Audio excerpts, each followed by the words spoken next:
শেষমেশ বাংলাদেশের জার্সি গায়ে জড়াতে যাচ্ছেন শমিত সোম। কানাডার জাতীয় দলের জার্সিতে মাঠ কাঁপানো এই ফুটবলার এখন নিজ শিকড়ের টানে ফিরছেন বাংলাদেশের হয়ে খেলতে। ফিফার অনুমতিও মিলেছে, ফলে 10 জুন ঢাকায় সিঙ্গাপুরের বিপক্ষে এএফসি এশিয়া কাপ বাছাইয়ে দেখা যেতে পারে তার অভিষেক।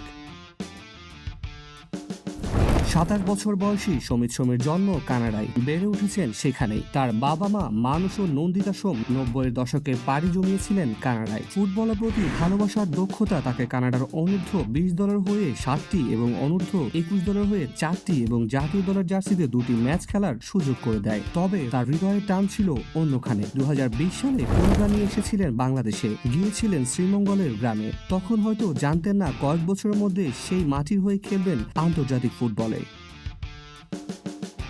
হামজা চৌধুরীর পর শমিত সোমের অন্তর্ভুক্তি বাংলাদেশের মাঝমাঠে এক নতুন ভারসাম্য এনে দিচ্ছে। কোচ হাবিয়ার কাবরেরা এখন হামজা, শমিত, মোহাম্মদ হৃদয়কে নিয়ে গড়ে তুলতে পারেন প্রতিপক্ষ বিধ্বংসী মিডফিল্ড। শুধু শক্তি নয়, শমিতের অভিজ্ঞতা, কৌশল আর কানাডার শীর্ষ ফুটবল ক্লাব ক্যাভালরি এফসিতে খেলার অভিজ্ঞতা বাংলাদেশ দলের জন্য হতে পারে বড় সম্পদ। বাংলাদেশ ফুটবল ফেডারেশনের সঙ্গে শমিতের যোগাযোগ তৈরি হয় 2024 সালের শুরুতে বাফুফের ডিজিটাল মিডিয়া সদস্য অমিত হাসানের হাত ধরে। কানাডার বাংলাদেশি কমিউনিটির মাধ্যমে গড়ে উঠে সম্পর্ক।